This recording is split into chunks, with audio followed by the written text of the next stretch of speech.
নওদায় রাতের অন্ধকারে ইটভাটায় বোমাবাজির অভিযোগ, এর পাশাপাশি হুমকি চিঠি দেওয়ার অভিযোগও উঠেছে। জানা গেছে রবিবার রাত 9:30 নাগাদ নওদার রায়পুর গ্রাম পঞ্চায়েতের রায়পুর গ্রামে একটি ইটভাটায় বোমা ছোড়া হয় বলে অভিযোগ।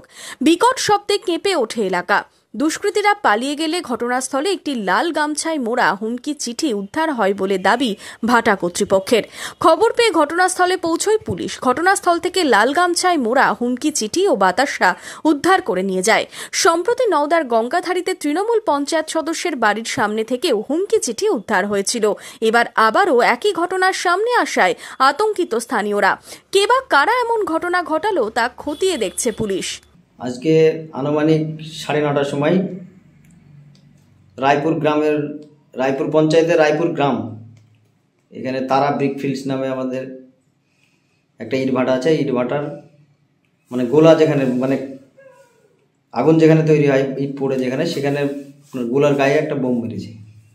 তো আমি অফিসেই বসছিলাম, অফিস থেকে বেরিয়ে দেখছি গোটা ভাটা অন্ধকার। এবার মানুষজন তো দেখতে পাওয়া যাচ্ছে না। ওই পাশে একটা বাড়ি আছে, বাড়ির পিছন দিয়ে কেউ বা কারা বেরিয়ে গিয়েছে। আপনার বোমের কাছে গিয়ে দেখছি ওখানে বোমের সব বারুদ টারুদ পড়ে আছে। একটা নতুন গামছা, ডবল গামছা, একটা গামছা না, দুটো গামছাতে বাতাসা আছে 1 কেজি মতো। একটা চিঠি লেখা আছে, চিঠিটা ওই মুড়ি বেঁধে পুটুলি করে ওখানে ফেলে দিয়ে আছে। এটাই কি লেখা আছে বললেন?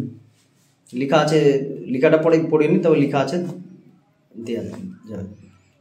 বাতাসা আর একটা চিঠি রয়েছে, তাই তো? আর ওই আপনার বোম যেটা বাঁধা ছিল সর্বশিক্ষা মিশনের আপনার পেপারে জড়ানো ছিল, ওই বোমের বাঁধ, ওই কাগজ আছে ওখানে পড়ে। বোমটা বাস্ট হয়েছে। বিকট আওয়াজ। কি বোম ছিল ওটা? সকেট ছিল, বাঁধার দড়ি ছিল।